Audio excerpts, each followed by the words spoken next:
Okay, I think we can start. I'm happy and honored to introduce Professor Fred Foldvary. Fred Foldvary teaches economics in California and is fellow of the Independent Institute.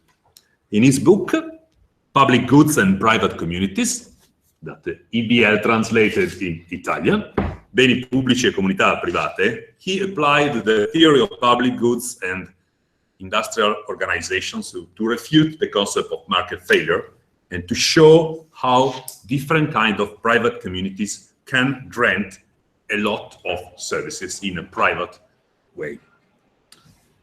In my opinion, Public Goods and Private Communities, that was published in 1994, was the first book that rigorously and systematically dealt with what we can call contractual communities, long before Eleanor Ostrom wrote a less sophisticated book on commons that granted her the Nobel Prize. His research includes many other issues. I would like to remember today only one article Fred published in 1997, so near to this book. The title is The Business Cycle, a Georgist Austrian synthesis, in which Fred Foldvary clearly predicted the economic crisis of 2008. He wrote in 2008, we will have an economic crisis, and he explained 20 years before why. In particular, Foldvary said that expansions in money and credit fuels malinvestment in higher order capital goods and speculative cycles in real estates and land. There is a very funny article by Maison Gaffney, that is another economist with a specific interest in real estate market and land, that is titled An Award for Calling the Crash. He examined if any economist predicted the crisis, and he concluded, yes, one of them, only one of them, Fred Foldvary. Thank you very much. So I leave the floor to him. Thank you.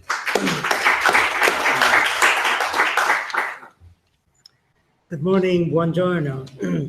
I'm pleased to be here at the Istituto Bruno Leoni to discuss the themes of my book, Public Goods and Private Communities.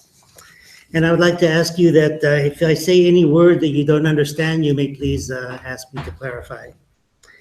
The book was based on my PhD dissertation at George Mason University in Virginia. The book has three themes.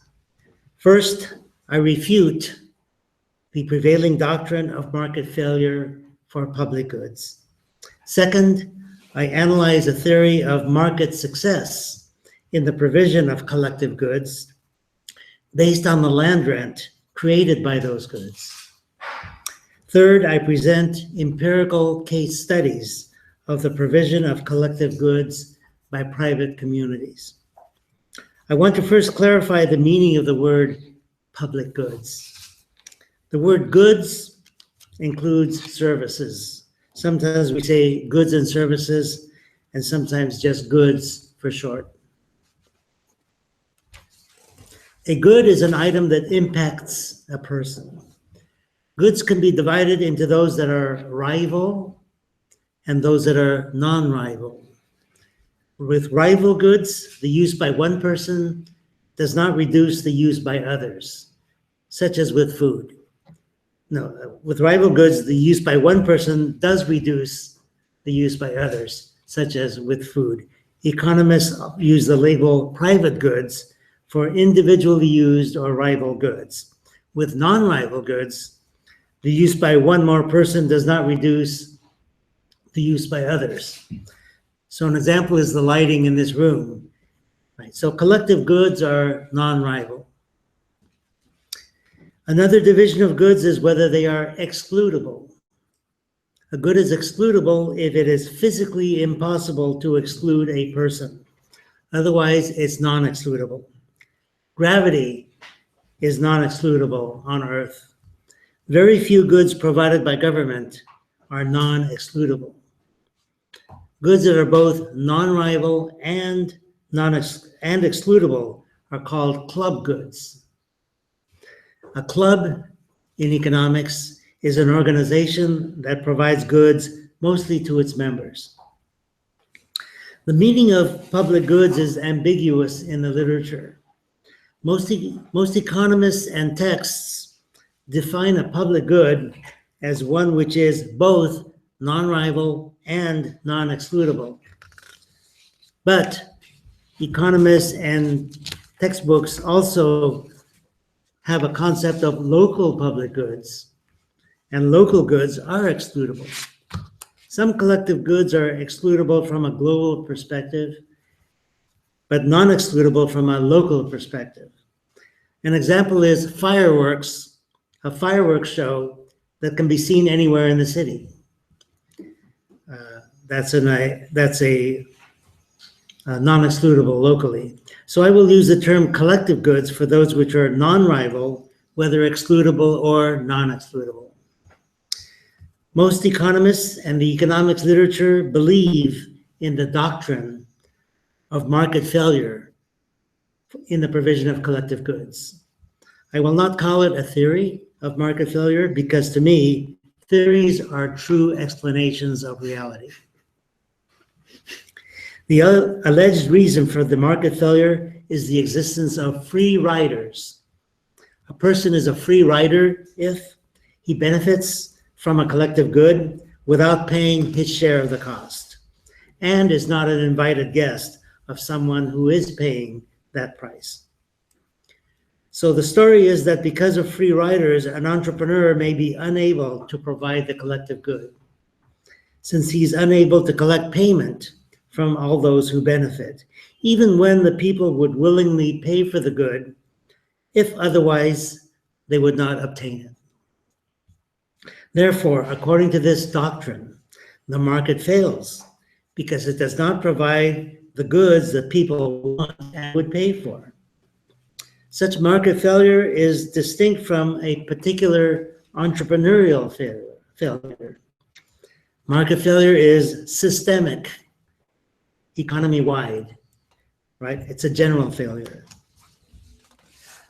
A good example is a city next to a river that sometimes floods. The residents would willingly pay for a dam which would prevent the flooding. But after the dam is built and the dam is non-rival and non-excludable to the residents, many will choose to be free riders and not pay. If an entrepreneur tries to make a contract with the residents prior to building the dam, some will want to be free riders and let the others pay. So the entrepreneur will most likely not have enough advance assurance to build the dam. The question is, what is the flaw, right? What is the problem in this market failure argument? There are two flaws. The first flaw is ignoring the fact that the dam is a territorial good. Right?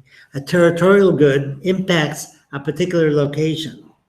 The dam would reduce the cost of residency and enterprise in the city, increasing the demand to be located there, and so increasing its land rent and land value. If that additional rent can be collected by the entrepreneur, then he would be able to cover the cost of the dam.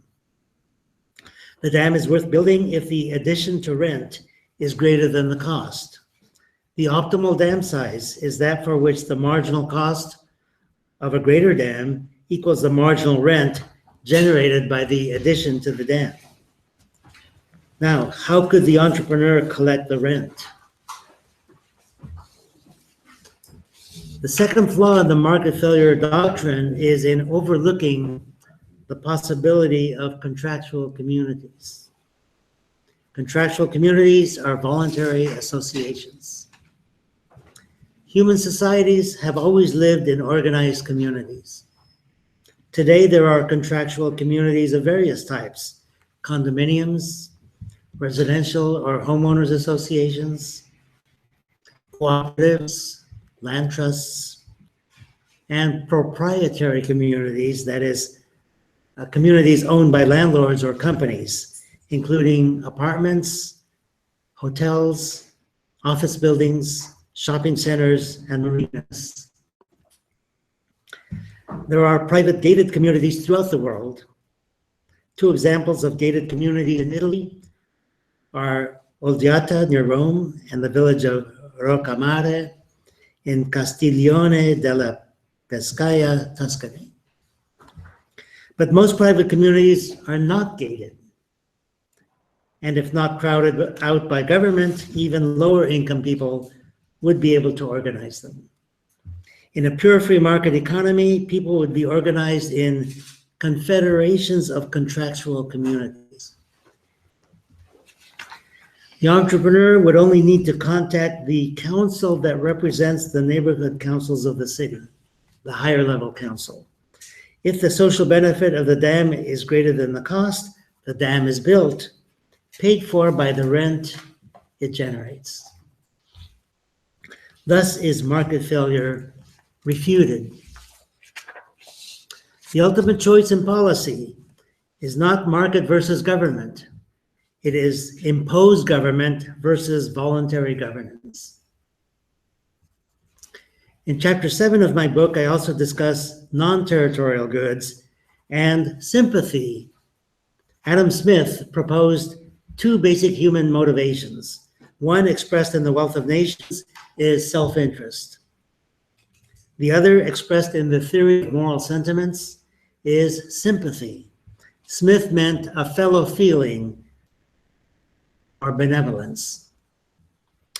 Henry George, in his book Progress and Poverty, also recognized that moral and emotional considerations can be much more powerful than financial self-interest. With respect to self-interest, George wrote, "Short-sighted is the philosophy which counts on selfishness as the master motive of human action." He quotes from the Bible, "All that a man hath will he give for his life." That is self-interest. But in loyalty to higher impulses, end quote of Henry George. Therefore, if a non-excludable good generates sufficient sympathy for it, voluntary provision will not fail. For example, in the United States, all the churches are supported by voluntary donations from members of congregations who have sympathy for that community and religion. The case studies in public goods and private communities illustrate and confirm private sector provisions of public goods. The first case is Walt Disney World in Florida. It is a proprietary community providing civic goods such as transit, garbage collection, security, fire protection, and recreation. Walt Disney World charges admission by the day. One can get a pass for 1, 2, several days or longer. Walt Disney pioneered the concept of charging for entry rather than by the ride. In effect, visitors are paying a rental to be located there. Walt Disney World is a proprietary community financed mostly from land rent. I call the chapter Utopia for Rent, as the charm of Walt Disney World is that its vision is that of a secular utopia. The second community is Arden, Delaware. It's a village of 500 persons built on a land trust. It was founded by followers of Henry George to show in practice how land rent can be collected and used to pay for community services. Residents pay rent for leaseholds and fully own their buildings. The trust also pays the property tax. The next chapter discusses a condominium association. There, each unit owner owns a share of the common elements. They pay assessments based on the size and location of their units. Therefore, the thousands of condominiums are Georgist communities financed from site rentals. The next community is the Reston Association, a residential association of 70,000 persons in Virginia. The public goods include some forest areas, and houses are clustered close together, leaving space for common yards. The last communities presented are private places in St. Louis, Missouri, where the residents of a neighborhood may legally privatize their neighborhood. They can privatize the streets. The neighborhood association pays for the street maintenance, and some close off one side of the street to provide better security. These neighborhoods have higher land values than the non-private places. If people could deduct their tax liabilities for the reduced expenses of government, there would be more such communities practicing what I call tax substitution. In conclusion, there is no market failure in the provision of collective goods. In theory, as well as practice, contractual communities pay for their collective goods from the generated site rentals. If we seek an efficient and equitable provision of public goods by government, then government should copy what private communities efficiently do, finance their collective goods from taxes on land value. Thank you very much.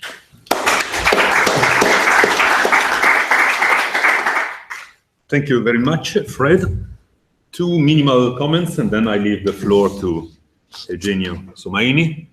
The first observation is that usually the discussion about public goods and classical economic test doesn't consider the land, the territorial level, but many of them have relevance exactly because they are somewhere. Yeah. I think this is very simple, but a revolutionary way of looking at public goods, because a large part of them, particularly at the local level, are strictly tied to land and some places and context. So when we speak about the streets, parks, parking, whatever. So I think the idea of territorial collective good is very interesting and new.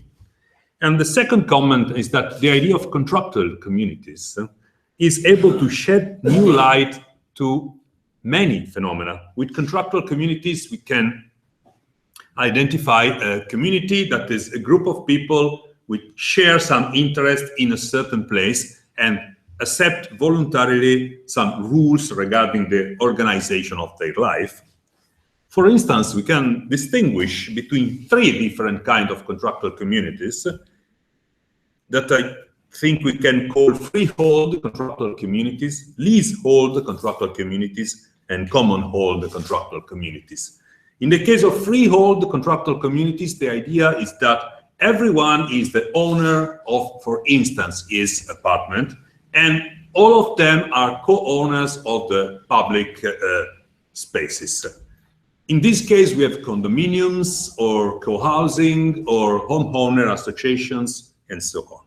Then we have leasehold contractual communities. In this case, we have a single owner and many renters. This is the case, for instance, of hotels and shopping malls.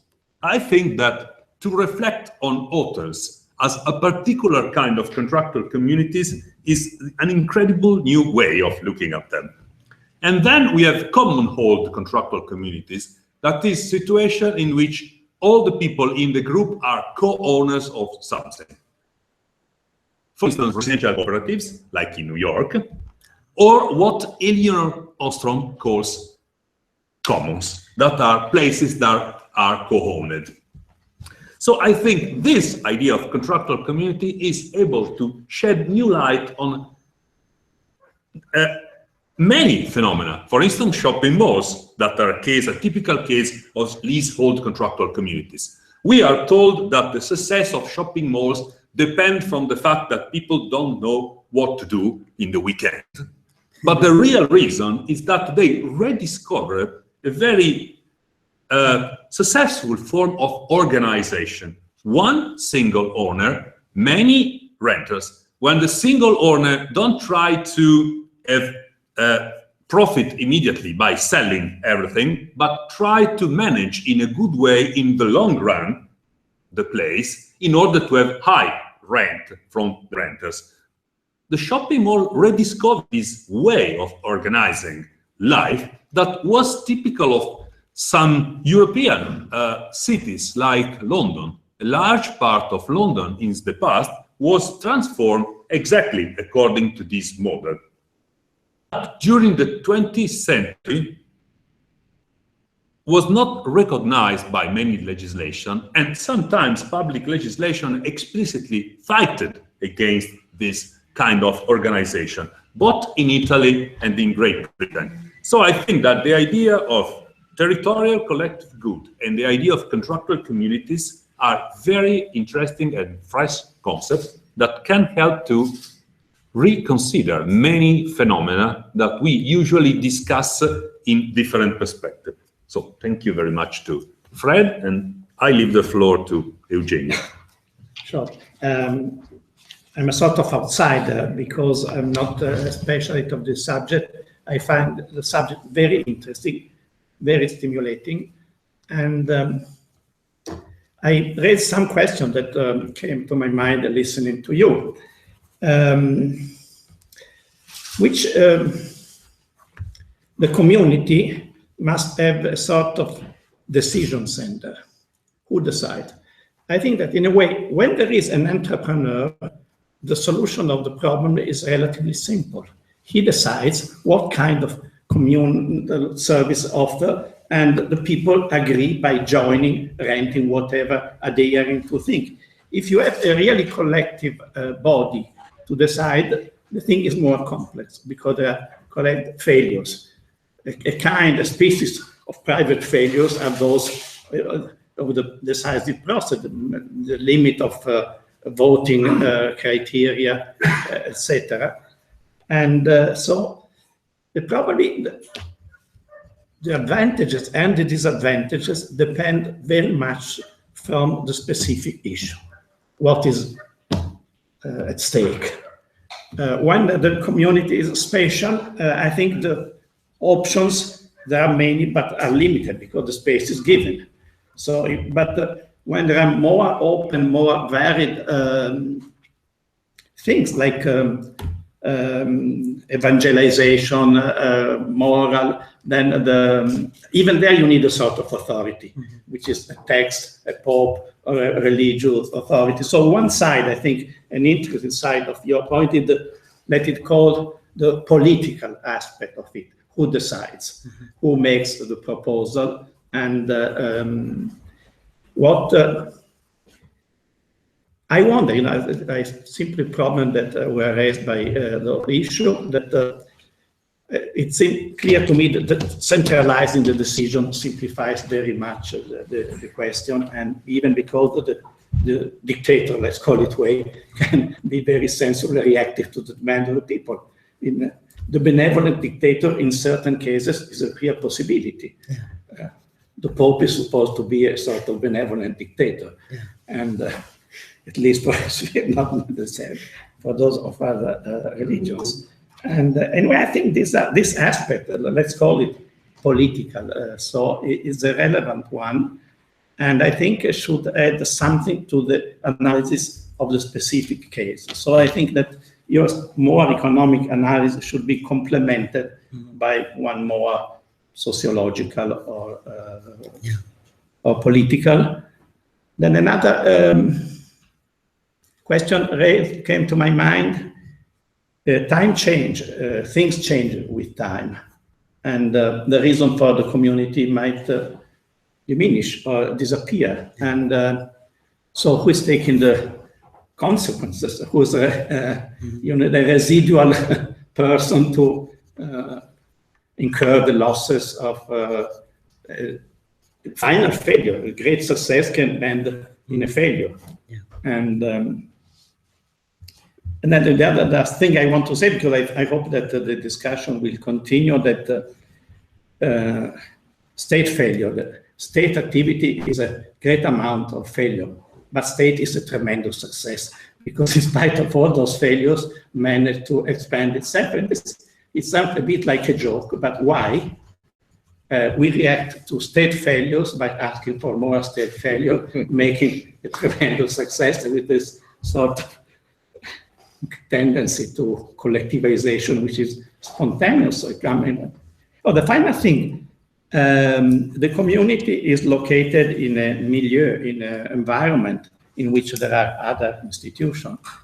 And my feeling is that the coexistence with strictly private ownership is much easier, is much more flexible than with state, because with state, there is either you or me, there is a rivalry. Yeah. While with private people, there are many exit voices and right. Many more options. Yeah. And so I think it's a very interesting, I would call it a sort of starting point. It's worth exploring what you have entered. Well, thank you very much for everything. You're welcome. I think we can lead to and then we open the discussion. I discussed the governance of the communities in the case studies. When you have a single owner, whether such as a company, then of course the entrepreneur or the chief executive is the decision maker, and that makes it simple. So like a hotel owned by a corporation, there'll be the corporate chief and the manager of the hotel, they make the decisions. Now, I actually live in a contractual community in California. I live in the Santa Cruz Mountains, and in an association that has a private road. And there's a gate that you can go through to enter the roads. And so we elect a board of directors. So similarly, of course, condominiums, homeowners associations, the members would elect a board of directors. And they would be, now they operate under a master deed for the community and bylaws and various covenants. Covenants is like a contractual agreements among the co-owners. And there can also be easement. An easement is a contract to use somebody else's property as if it was your own. So these associations have councils or boards elected by the people. And if it's a large community, such as Columbia in Maryland has 100,000 people, they typically decentralize. So you have the large association, and under that you have smaller associations to handle local matters. So you can have associations within associations, and they have this. So the question of who decides is decided for proprietary communities or leaseholds by the company owner or manager, and for associations by the elected representatives. Now, sometimes you talked about failure. Of course, sometimes there's conflicts, disagreements, and so on.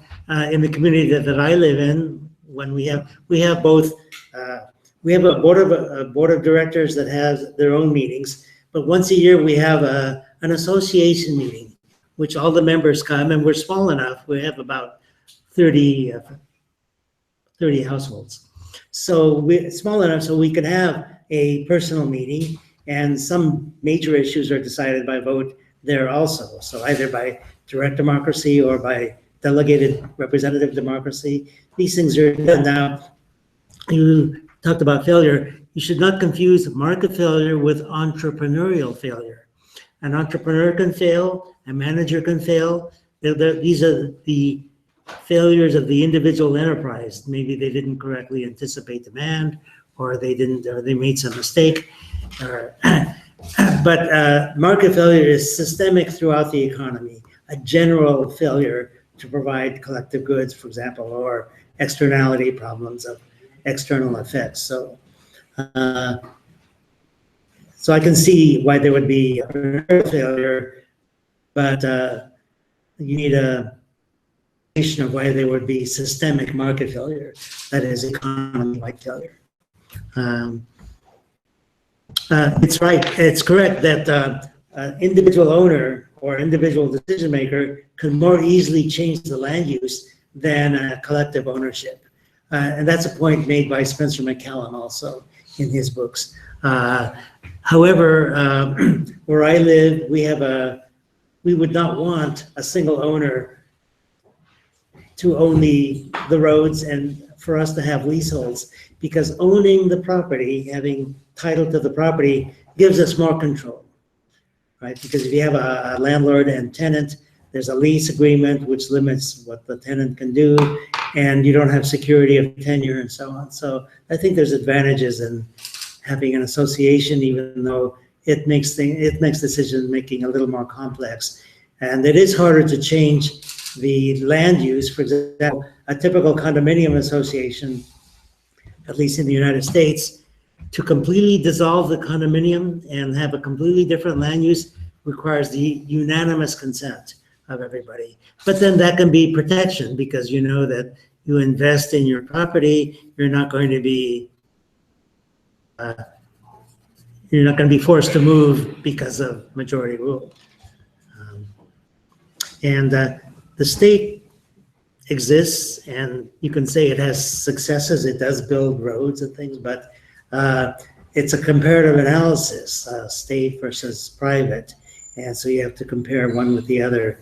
And some of what you might think of as state success, such as expansion of territory, is conquest, which the people who have been conquered may not consider it success.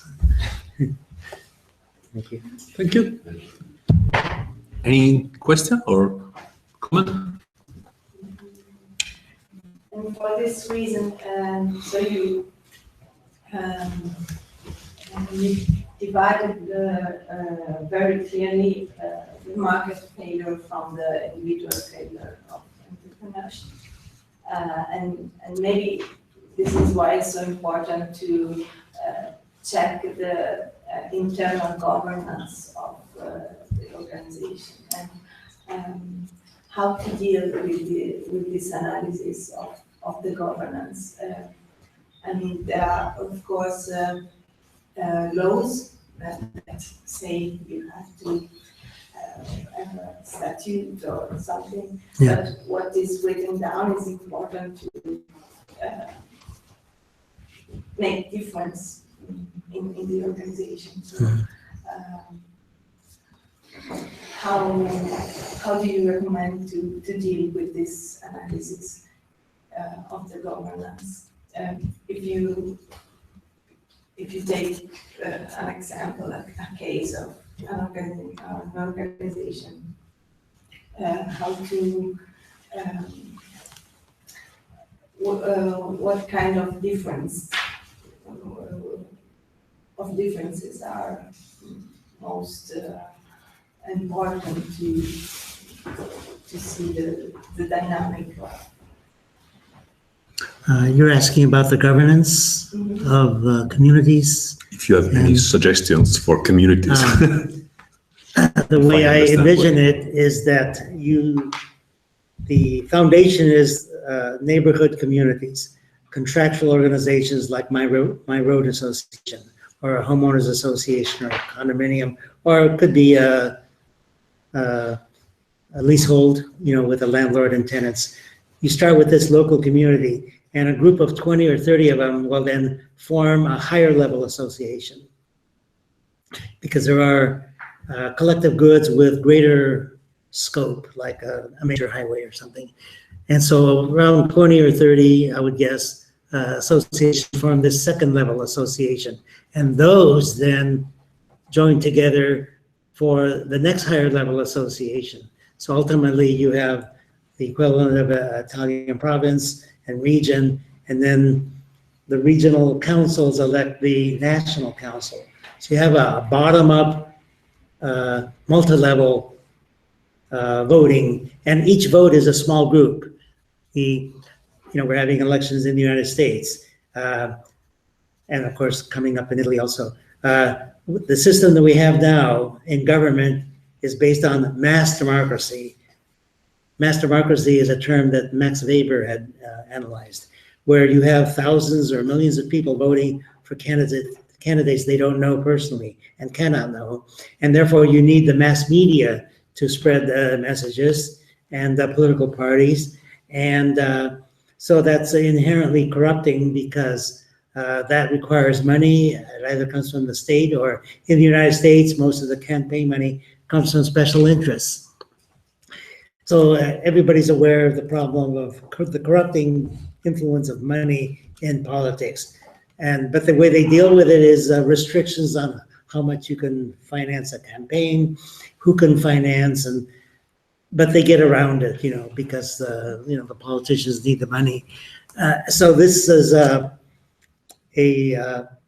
radically different way of having democracy, only voting in small groups and bottom up, and that way, all the way up to the top, and then finally you have the parliament that elects the president or prime minister, the head of state, who can more easily be changed, if people are unhappy. So this actually, some people say, well, then I don't have a direct voice in, say, parliament, but you actually have a stronger voice in this multi-level system because you can have influence of your local council and they can push on the next higher and so on. So you can use leverage to have some kind of impact. Does that answer kind of what you were asking? Thinking more about the micro situation. The micro situation? Yeah, how the decisions are taken, or how to involve a partner, or to choose between partners and so on. So they're more in a... What kind of partners? What? What do you mean by partners? Just commercial partners? Yeah. Well, these in the city, they would be commercial associations or communities and residential and so on. So they would cooperate that. Yeah.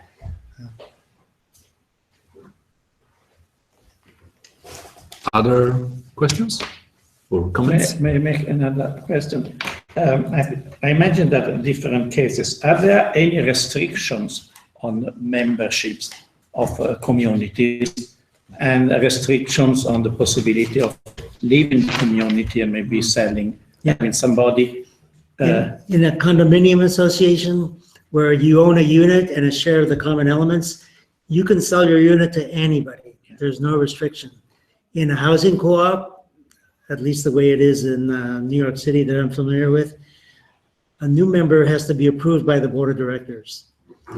And that can cause a problem because the board of directors might just decide not to approve somebody for not a good reason, no financial reason, but they don't like them or something. They don't like some element of it. So I would say for housing co-ops, they are selective. They can select their members because in a co-op, at least in the United States, you do not own your unit. You are a member of the co-op and have rights to occupy a unit. But to join the co-op, you have to be approved. Right? In a homeowners association, there's no restriction typically. Now, a long time ago, say 50, 60 years ago, there were some homeowners associations had like a racial restriction. People of particular races were not allowed in, and that was actually promoted by the U.S. government. They actually promoted discrimination in order to get federal, in order to get a guaranteed mortgage, guaranteed by the government. So now we have laws prohibiting this kind of discrimination. So in the United States, for housing and employment, you may not discriminate according to race or male, female, or whether your age and so on. Now in a free society, you might say there should not be these kind of restrictions, but there would be communities that would be exclusive and some that would be inclusive, not exclude anybody, and some that now there are some communities that have a restriction for economic reasons. For example, there's a contractual community in California that is for seniors, for old people, retired people. It's a retirement community. And so the rule is you must be 50 years or older to live there. Or if you're married, one spouse has to be 50 years or older. And they have services, especially for the elderly. They have their own bus system, and their sidewalks are much higher quality than typical city sidewalks so that nobody falls down. So that's a restriction. That's a restriction that's possible for a private community, which is not possible for a government community. A city could not say only people over 50, right? But a private community can both diminish and increase the value of the land. That's right. That's right. Because it diminishes, restricts the potential demand. That's right. At the same time, being selective, everybody knows that the people will come, will not diminish the quality. So there are a number of trade-offs. And governments often create discrimination through zoning. If you have a zoning for density, that you're not allowed to have a greater density, then the poor people can't live there because they need a smaller space. That's so. In fact, government discriminates also. Yeah. One of the most spread criticism against contractor communities is that poor people cannot live in such communities. How can we overcome such criticism and allow poor people to live in such communities? Or poor people themselves create new contractor communities? In fact, in there's one other before. Frankly, I'm not very convinced. I can understand that there are a golf club, for instance, is a very good example. Or maybe also a fishing or hunting reserve may also be some example. But I cannot see how these can coalesce and go to the higher level. First of all, I mean, I have no examples, and I don't see how this could happen. Because this means that you have to coalesce and have an integrity of territory, of land. And thereby you give the power to somebody who does not want it to blackmail the others. At Hackett, there are many examples of people who had bought a piece of land and didn't want to sell it. But again, you encourage blackmail, or you give the power to enhance the value of the vote. And after all, I think it is not economic. Because to put together all the different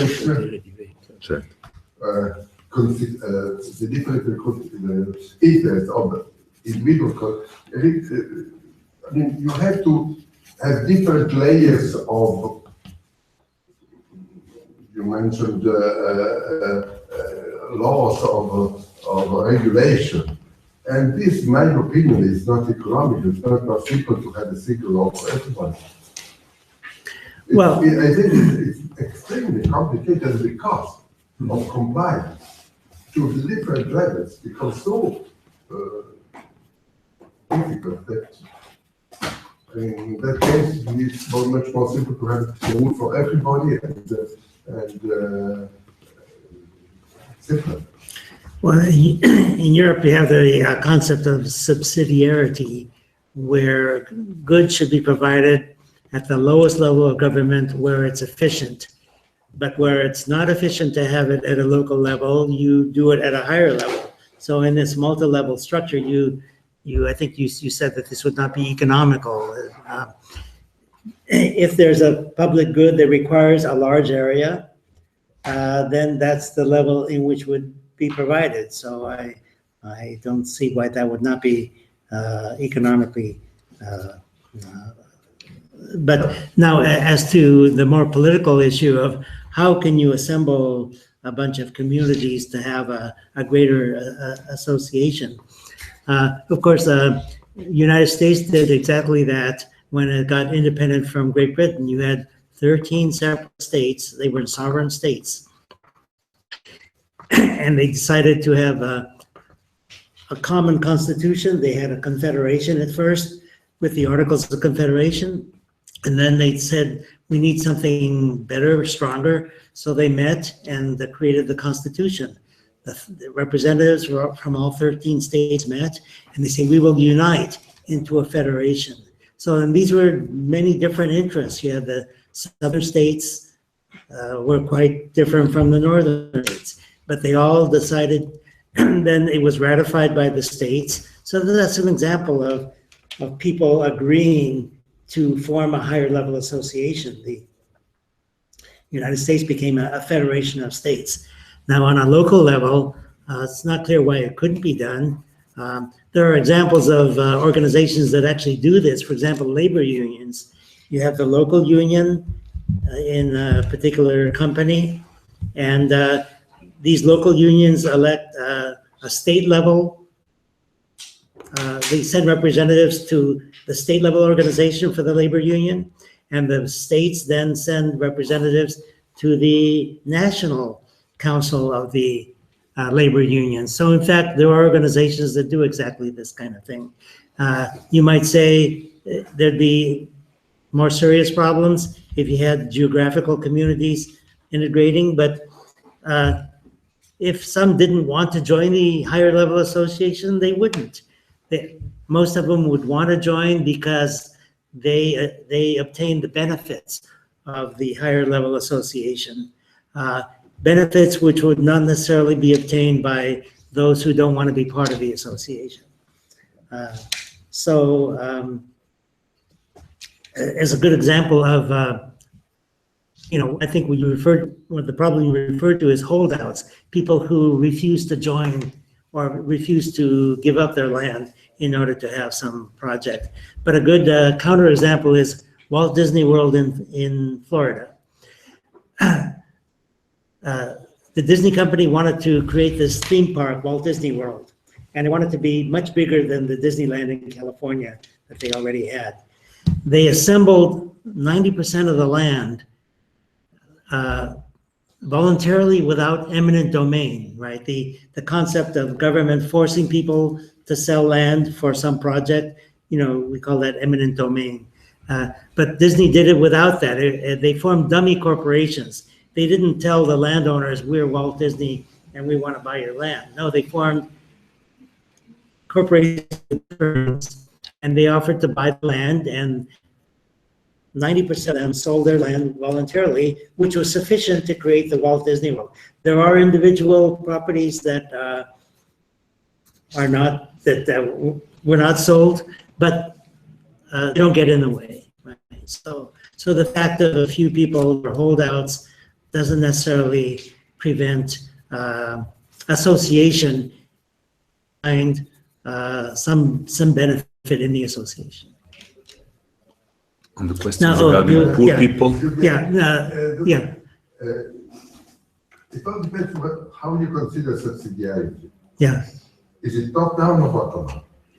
Subsidiary. In my opinion, it is top down. It can be either way, because as you form a bottom-up organization, the reason you have the higher level association is for those goods that require a greater area or greater scope.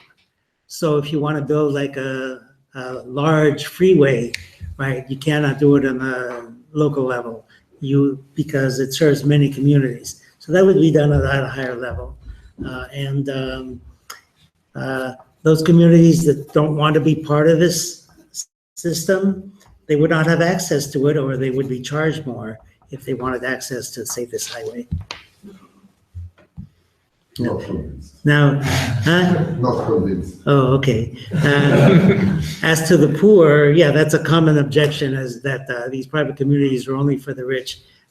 In fact, in St. Louis, these private places that are owned by lower income people, and there would be more. And now in St. Louis, if the neighborhood owns a street, they pay the same taxes to the city as neighborhoods that are government streets.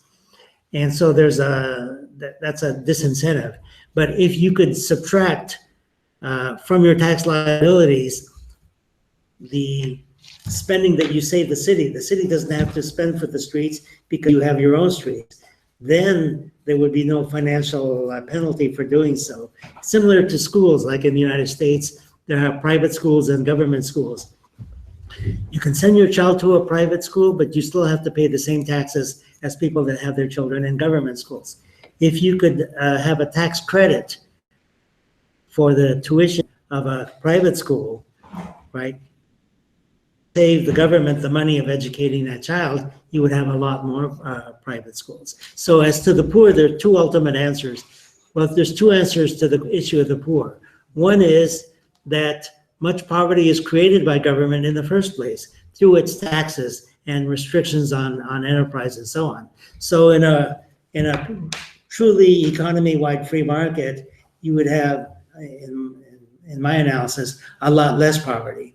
But in today's system where we have poor people, they can be given vouchers, right? The voucher is like a ticket, so instead of directly providing schooling, the government could give all families vouchers. You take that voucher to any school, government or private, right? So they could be given vouchers, or they have in the United States a program for low-income housing. If you're poor and cannot pay rent, the government will subsidize your rent. So these vouchers will be subsidized. And so therefore a low-income family could take that voucher and use it to pay for the association dues. So we should not let poverty interfere with good policy. To make completely neutral the substitution with tax reduction of the taking charge of the expenses, you need to have that the charging system within the community must mimic the fiscal system, because tax deduction would be distributed according to property or level of income, etc. And you should have the same criteria to apply in charging the expenses within the community. So it's not completely neutral, it's semi-neutral, I would say. In what way is it not neutral? No, in the sense that it would be to advantage of the rich pay more taxes. And so the tax deduction benefits them in proportion to their property. So they should be charged locally at the communal level with the same criteria in which... The very poor who might pay no taxes, they would get a voucher instead of a tax credit. So.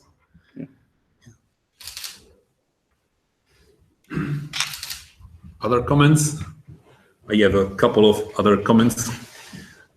I think that from an empirical point of view, contractual communities work, and they are able to grant a lot of services with not so high fees. So if you look at the United States, they don't pay too much to have high quality services. So in some sense, they are effective and efficient. And people seem happy to go there. For instance, someone pays more to live in a place with very restrictive private land use regulations. So their existence in itself demonstrate that certain traditional economic ideas are wrong. For instance, the impossibility of renting collective goods without the state. But from a political point of view, the problem is different, obviously. I think we can imagine three positions. The first one is no contractual communities at all, only the state. This is the typical 20th century idea. Central states during the 20th century expressly and deliberately tried to avoid contractual communities. I can list many laws in Europe that expressly try to avoid the formation of this intermediate reality. Then we can have the other situation, no state at all and only contractual communities. What is interesting is that this was the real idea of the anarchic thinkers. They all wrote about communities. So they had the idea of contractual communities in mind. Another possibility is to have both the state, a revised version of the state, and contractual communities. This situation is more complex, obviously, because the other are quite simple. In the first case, the state grant and decide all. In the second case, everyone is free to join the contractual communities he or she prefer. In the third situation, we have to decide where the state stops and where the contractual communities begin. I think the third situation is the more interesting, particularly in today's situation. And here there are a lot of very interesting problems. For instance, how can we invent incentives for contractual communities. One typical problem in the United States is the problem of so-called double taxation. So today you have to pay to the local government in order not to have some services, while you pay your community in order to have them. So a real problem from an institutional point of view is if we have to introduce some kind of tax rebatement for the communities or neighborhood that are able to grant in a self-organized way certain services. This is a real problem. If we don't introduce some kind of tax rebatement, only rich people can join in contractual communities because they can pay twice with no problem. Another very important political problem in the third situation is which kind of public restriction do we have to recognize for contractual communities? For instance, as you observed, what kind of barriers to access they can introduce, and in which way can control the behavior of the people living there?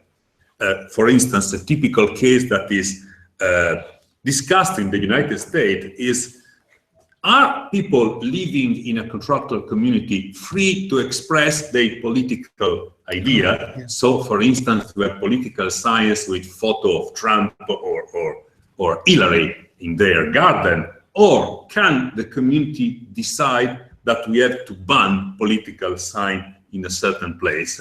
So, in the third case, we have the problem of what kind of public rules are in place also there, and what kind of private rules can we introduce. I think this is a totally new problem, because usually when we think about rules, we think about public rules. But in this case, we have a two-level system of rules, public rules and private rules. And to conclude, as regards the working of contractual communities, problem of decision-making and changing in time, someone, for instance, our common friend Spencer McCallum, is convinced that this suggests that only leasehold communities work, that is proprietarian communities, where you have only one entrepreneur, that is the owner of all the land, infrastructure, and buildings, and all the other are renters.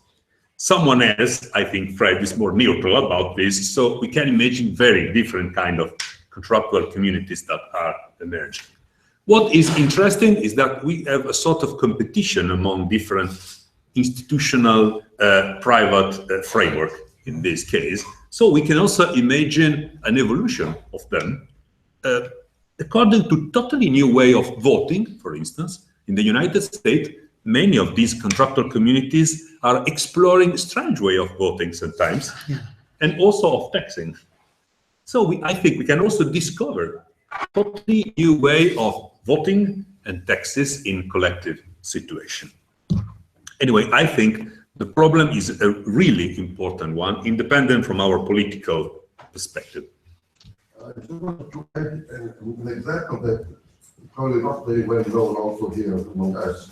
There is in Valtusella, which is north of here, west of here, near Ivrea, where a community, it's a kind of a religious community called Parla. Yeah. And they are fairly large. They are buying land, having people giving land when they die by will, and they have a temple. It's kind of, religion kind of. Are they a sect or a? It's a sect. It's a sect. But it's fairly large, and I don't know how large it is, but it's growing, and it's attracting people, and of course they continue to pay. They recognize the power of the state, so they pay all the taxes. Yeah. Like other people. This is one side. On the other side, I know people who have a summer house in a nice place. In Spain, for instance, with fence all around, internal police, they just pay from themselves an additional security more than they have from the state. Yeah. But I hardly see that becoming general.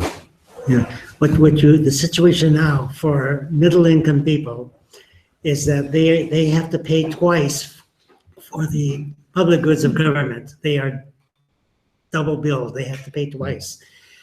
These public goods, like better streets and parks and schools and so on, these public goods make the locations more productive and more attractive. That increases the rent of those areas, the rent and land value. So in order to be located there, to receive these public goods, you have to pay higher rent. And you're also taxed. The public goods are financed by taxes. Most of the taxes fall on labor and capital, very little of it on land. So therefore, the typical worker who's a renter pays higher rent and taxes for the public goods. He has a double payment. If they are making double payments, somebody else is getting subsidized, and that is the landowners who receive higher rent and land value from payments made, taxes paid by others. So you have a subsidy to the rich and a double payment for lower and middle income people. With private communities, you don't have the subsidy and you don't have the double payment. The landowner directly pays for the services he gets, right? And the people are not taxed for that, for those contractual services.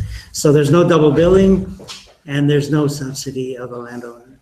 And what we have today is massive subsidies to landowners. And I believe that the most feasible route to achieving contractual communities is to first change the tax system. So you eliminate value-added tax and income tax and so on, or building taxes, and have a tax only on the land. Once all taxes are only on land, then you can easily convert the neighborhood to a homeowners association where instead of a land tax, it becomes association dues.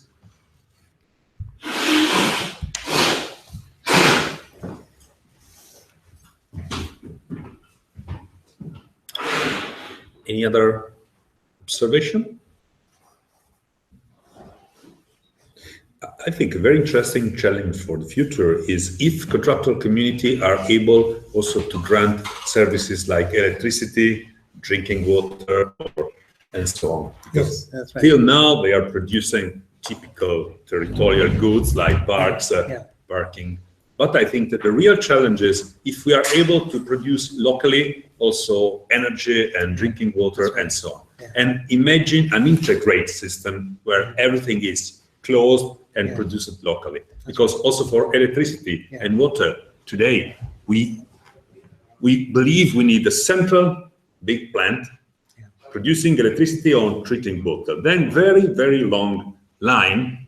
In Italy are 73,000 kilometers, the electric line, to reach a producer that are totally passive somewhere. Yeah. But what about the idea of having distributed energy where single nodes in a polycentric system produce their own energy? Yeah. This is technologically feasible today, very simple, but it is forbidden by law, tax system, land use planning and building regulation. So I think this could be a very interesting challenge for the future. Yeah.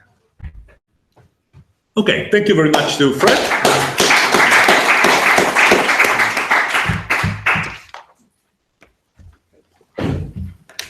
Thank you. Very interesting as usually.